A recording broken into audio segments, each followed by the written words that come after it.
Trust not too much to that enchanting face. Beauty's a charm, but soon the charm will pass. Virgil. Welcome to this week's episode of Warfare, Advancement, Revisionism. My name is Preston Floyd, and as always, I'm your host. I'd like to thank you all for joining me this week. I appreciate the support. Last couple episodes have been very well received, and I do, again, as always, appreciate that. If you're a newcomer, welcome. I hope you will enjoy and go back and listen to our backlog of episodes. And if you're a returning listener, again, I really can't thank you guys enough. This week, we will try to finish up our overview of Neolithic cultures in China between the years of 6 and 4000 BC, BCE, whichever you prefer. I also kind of want to do a rough overview of Chinese mythology / early historiography and what they've known or believed about their earliest days.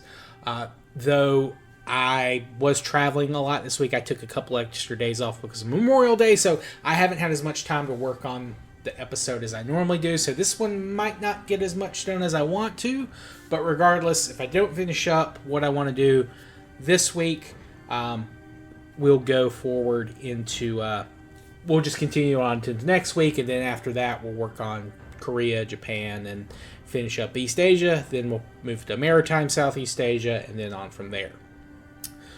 For now, though, we focus on the last area of Neolithic development in China. But I should point out that this region has not always been firmly part of China. It includes parts of Inner Mongolia, Manchuria, which in the grand view of history has only been directly controlled by the Chinese state for a few hundred years and has been predominantly occupied by the Han Chinese for an even shorter period. But that's all topics we'll discuss much later in the future. But, like all good early Neolithic locations, the cultures that emerge are centered around or near river valley. In this case, it's the Liao River, or the Liao and its numerous tributaries. The name means something like the faraway river or the distant river. And this name should give an idea of where the river rested in the popular Chinese imagination.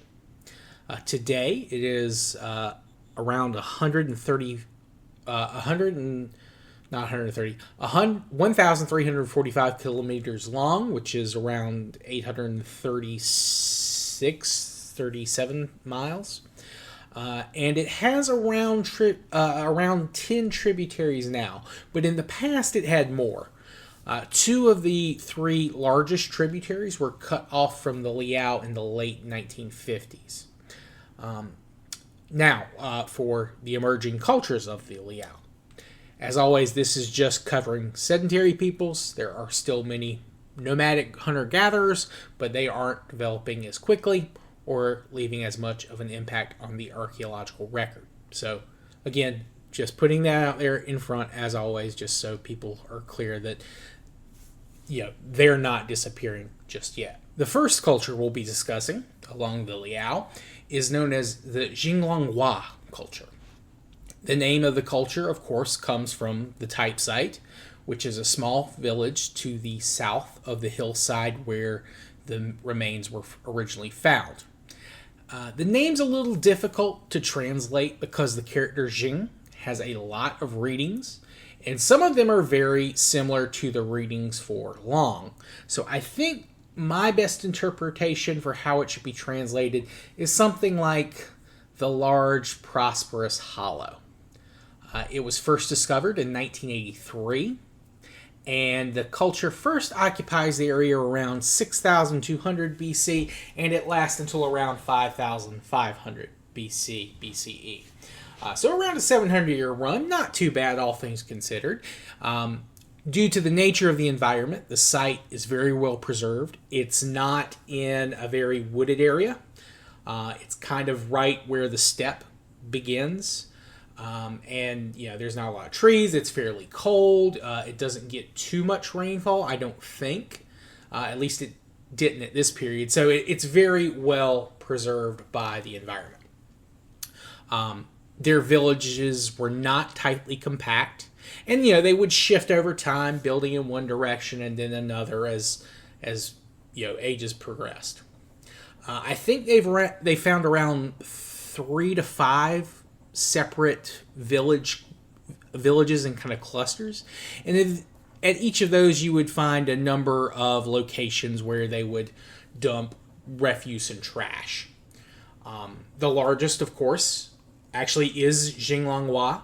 That was the first one they discovered, and it ended up being the first. As we've seen in the past, that's not always the case. Some of these cultures, it's named for a type site that actually ended up being a very small or a medium-sized site compared to others. But Xinglongwa covered around 20,000 square meters. The population is a little hard to guess at. Xinglongwa had around 120 houses at the site. Now, the articles I've read didn't say if they were all in use at the same time. They may not know for sure, but I guess the fact that they're all around the same level in terms of where they were, dug out of, means they were probably all abandoned, reasonably around the same time. They were all pit houses, so their floors were dug down, and they didn't mention that they were plastered with anything like that, but they all had hearths in them, so there was a fire, and they weren't huge, but they weren't too small. So I imagine they probably housed nuclear families, parents, children, maybe 1 or 2 older adult relatives. So probably not much more than 5 or 10 people to a home. All of the Xinglongwa villages had a single larger communal building, and the homes, were all very uniform, so they were almost exactly the same size, very similar in terms of how they were constructed. And this has led to the theory that they constructed their homes communally, with everyone kind of contributing in some way to building a house for their neighbors. It's possible, that this was an extended family group. Maybe you start off with, a couple of brothers, their wives, and children, and then as time goes on, you add on you keep building houses for your preceding or your following generations. They buried their adult dead under these homes, both men and women, though there are some interesting things to note about the differences in the sexes here. At Xinglongwa, they have found 34 burials, 23 males and 11 females.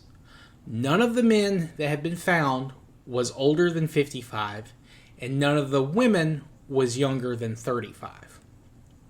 The youngest people found buried were in their early teens.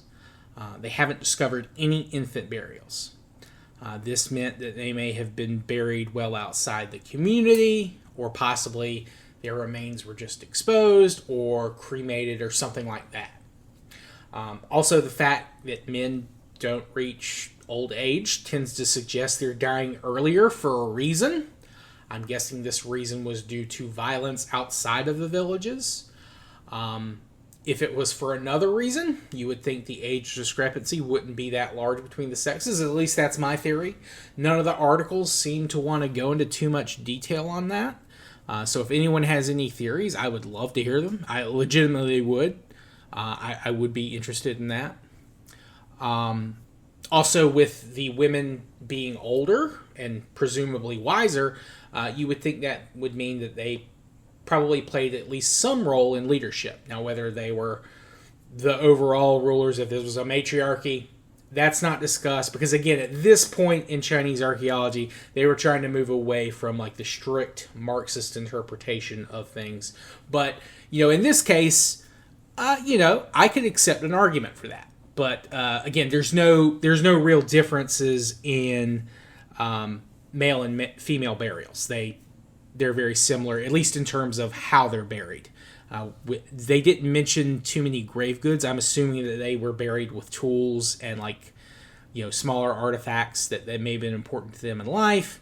But there's no there's no discrepancy or differences noted in the writings about this site. So I'm assuming it was fairly egalitarian too, which, again, if you look at our earlier Neolithic cultures with burials like this, there's not really a big distinction in most cases between men and women or between like some kind of social class. Their tools were made of both bone and stone. They also made decorations of jade. They have small kind of polished jade rings that they found. They're not rings for like fingers, at least I don't think they were, but they're more like hoops, like almost earrings, though they were probably, made into necklaces. They may have made them into earrings as well. Necklaces, some kind of other amulets or things like that. But they could have been some type of body decoration as well. They were not very reliant on agriculture. In fact, of all the Xinglongwa sites, only Xinglongwa itself has any evidence of agriculture being grown at the location. And they grew a very small amount of millet, but this would, again, have been just a small portion of their diet. Most of their diet would have come from wild plants as well as animals. With the animal portion, they found a mix of wild and domesticated animal bones, though which was the larger portion is debated, because some of the bones can't really be identified too well as being either a domesticated animal or not. So they're definitely hunting still, and they're herding, but the question is, which was more important to their diet? Of course, they are making pottery. Pottery's been present in East Asia for a very long time at this point. It's very sturdy. It's well made. They aren't really experimenting too much with different types of pottery. You don't see like a lot of different vessel shapes and sizes, or at least not as much variation in the shapes and sizes of vessels that you're seeing at sites further to the south. But again, it's well made. It seems to be very thick pottery. Probably, to help make it sturdy, to make it easier to move around. They aren't painting it, but they are beginning to make comb impressed patterns. And, think of a hair comb. That's the kind of pattern they're talking about. It'd be like if you ran a hair comb around the edges of the pottery is the type of pattern that refers to. They did find a bone flute at Xinglongwa, though they didn't mention the type of bone. It doesn't appear to be like a crane bone like the ones further south. But they did mention that it had 5 finger holes. So probably a little different sounding than the one they found further south at Zhaobaogou. But as I said, around 5,500, the Xinglongwa sites begin to be abandoned. Now, I didn't see any specific theories thrown out. I'm guessing that they had basically used up the resources after being there for a couple of hundred, or around 700 years or so. Again, the region's kind of right on that borderland of the steppe. It could have been that they were seeing some particularly rough winters, and it may have kind of cut down on the plant life in the area. Or, again, they may have just reached the carrying capacity with their populations, so they had to abandon and move away. Or they may have, moved somewhere else that just hasn't been discovered yet. That's also a possibility. But regardless, after a couple of hundred years, you begin to see the next Neolithic culture emerge along the Liao River. And this is known as the Xinle culture. And this is found a little further south. It is found in what is now modern China. It's in the Huanggu district of Xinjiang, which is in the Liaoning province in northeast China. The name means something like the new joy, would be something like that. It could also be like new music, but I think New Joy's probably a better translation of the name. It's not named for a village, but it was like a block of apartments attached to like an electrical factory. So it was like the dormitory is called Xinle dorm, and again it was kind of attached to this electrical producing station. It was discovered in the early 1970s. I think it was initially discovered in 72, and then they began excavations in 73, and they followed that up in 78 afterwards. And it starts right around 5,500, lasts to about 4,800. So, right around the time the Xinglongwa disappears, this site emerged. Now, are they related? Possibly. I don't know if there's really much agreement about that. They definitely were practicing more agriculture than Xinglongwa, and the area is a little bit more suitable to agriculture. There are forests nearby. There's a little bit more trees and foliage. So this could have been an offshoot of Xinglongwa, but I think that is debated. The site itself was a little bit larger. I think it covered around 44 acres, which I think with the Xinglongwa, 20,000 square meters is around 5 acres. And the Xinle was kind of spread, I think, around 44. So definitely covered more ground. But the houses that they've discovered for the Xinle, they did not have nearly as many houses. They've only found around 40.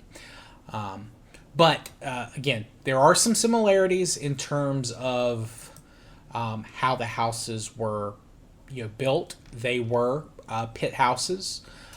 They were a little bit larger, so that might be part of it. But they all had hearths in the center.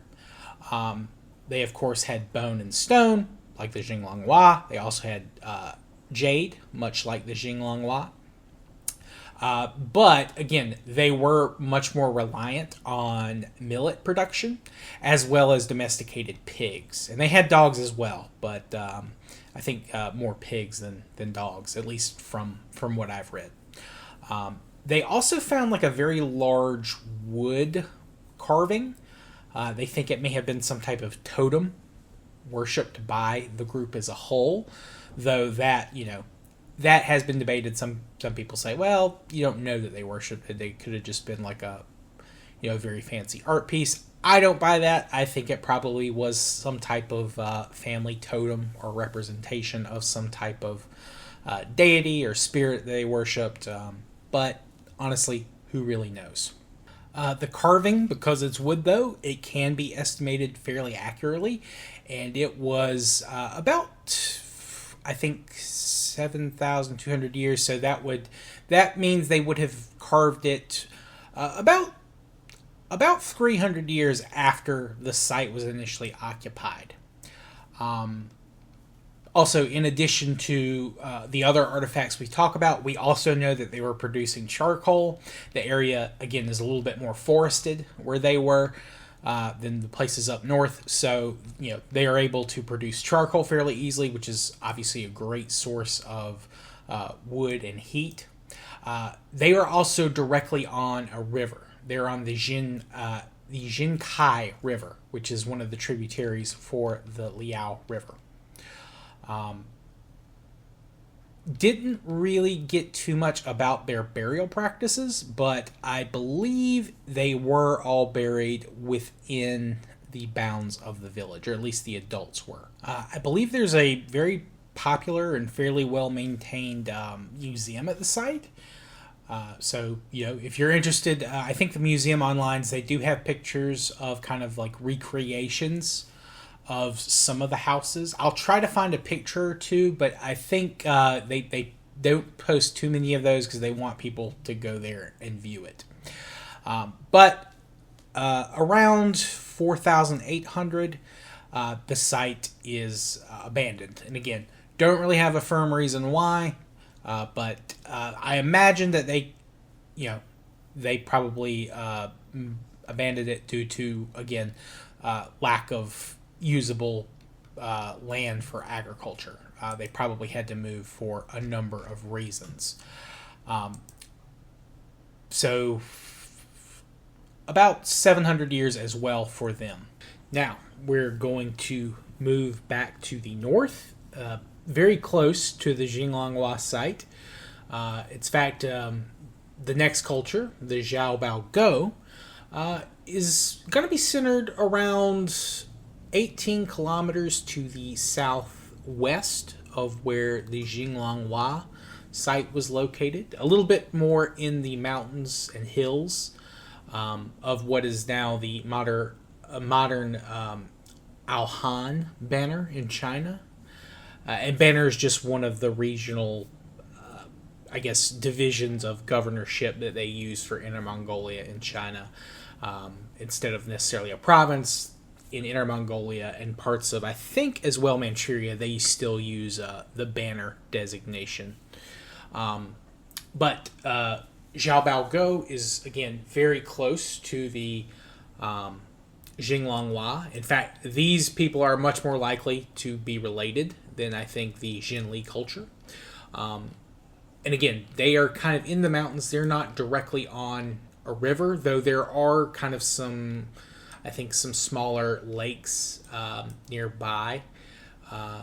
And they are between a couple of rivers, but they're not particularly close to either of them. They're south of what's called the Jarmo River, and a little bit north of the Dai Ling River.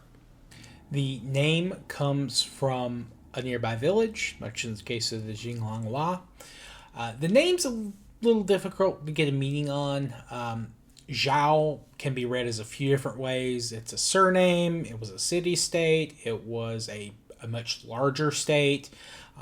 It's kind of a concept of... It's like a political concept now as well. There's an old reading which it could be like to run or to gallop or to move fast. So it might be best translated as something like the quick, precious, for lack of a better term, ditch. But that's kind of a rough translation. Don't 100% quote me on that. There might be a much easier reading to make of it. Now, again, the Zhaobaogou, they emerge around 100 years after Xinglongwa is abandoned. And there is, again, a lot of similarities, I think, between the Zhaobaogou and the Xinglongwa. They were discovered very close, again, to each other geographically, but also temporally.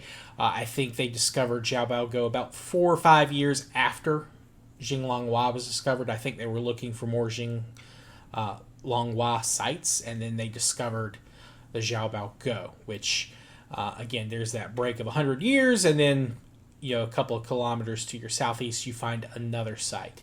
Now, the reason they don't kind of connect these two is that there is a massive change in the pottery is the big difference. Like most good Neolithic divisions, pottery is a big difference in how some sites are designated. The Zhaobaogou pottery is all handmade. It's still not being kind of mass-produced, but they have a lot more variety in terms of shapes and sizes. They had small, straight mouths, but they also had ones with long, thin necks. They had flat and round bellies. They had curved bottoms, and they were almost all polished. And they would use sand to geometrically kind of shape, put shapes, geometrical shapes, and use that to inscribe them in to the pottery.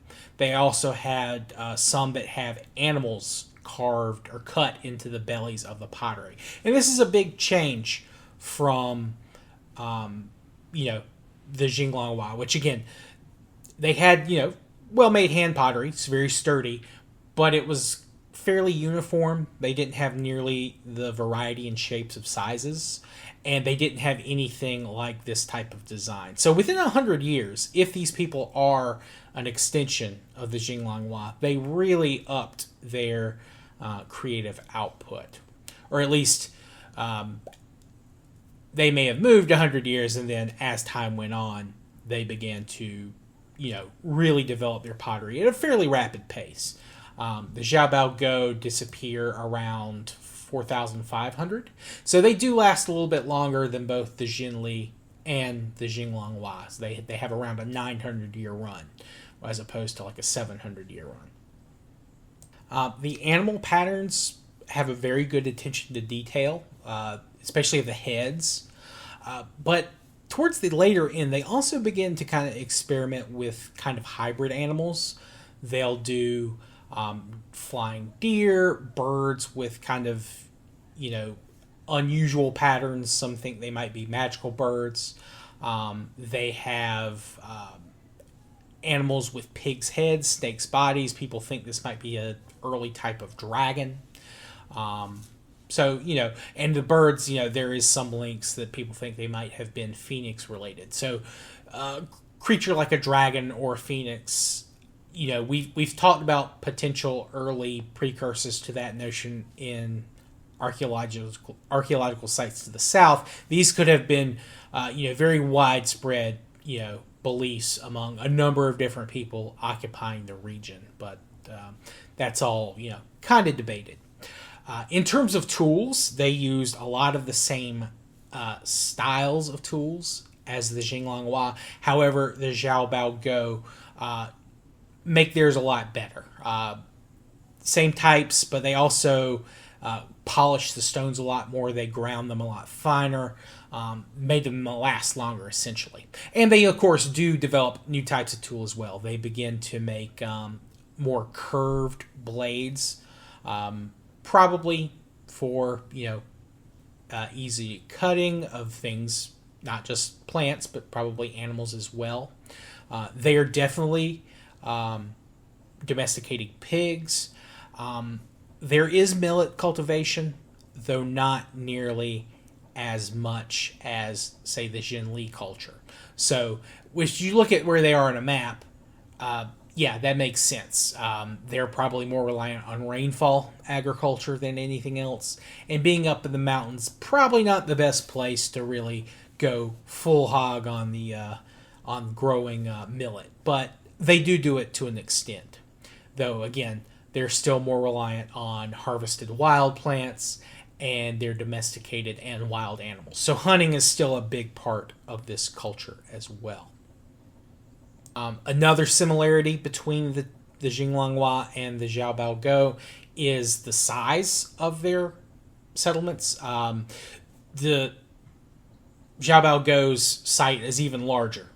We talked about Xinglongwa covering an area of about 20,000 square meters. The Zhaobaogou cover around 90,000 square meters.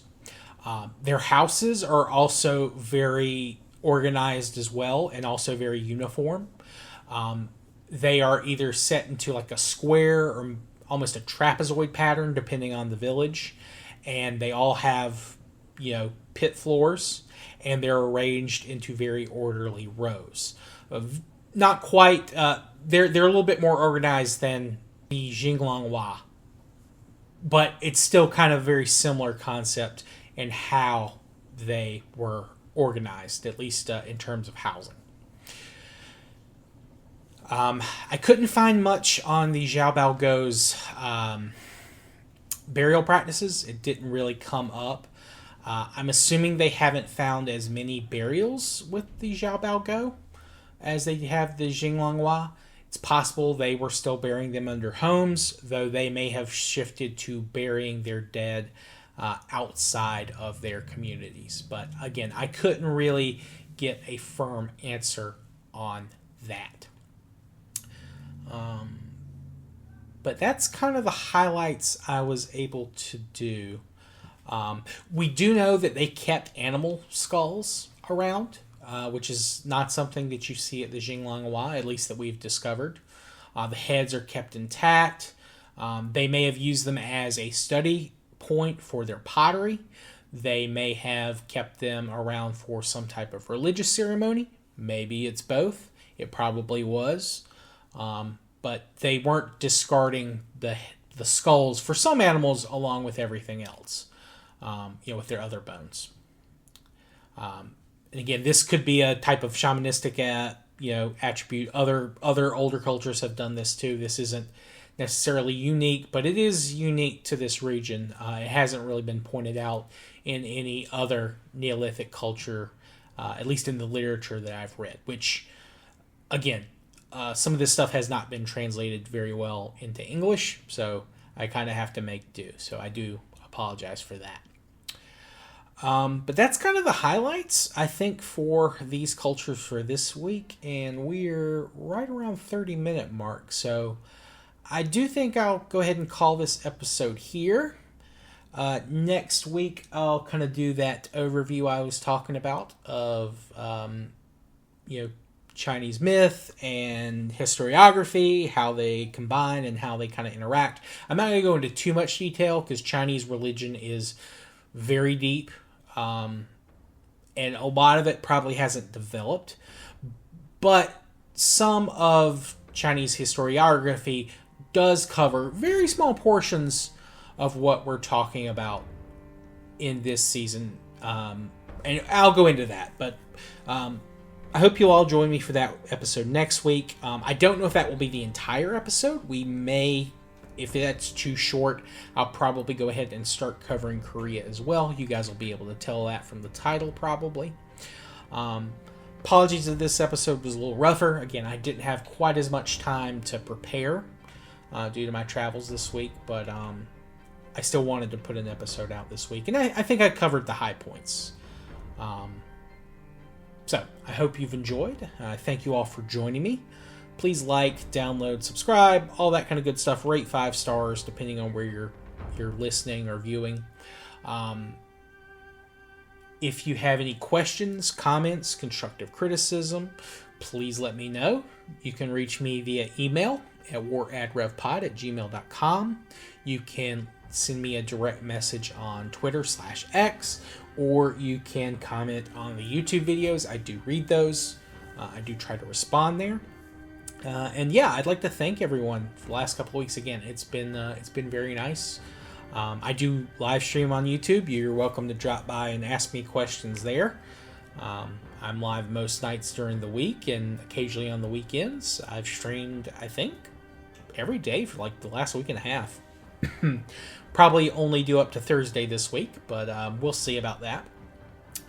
But yeah, thank you all again for joining me, as always. I hope I'll see you all next time. I hope you have a good rest of your day and week from whenever you're listening to this. And I will see you all next time. Peace.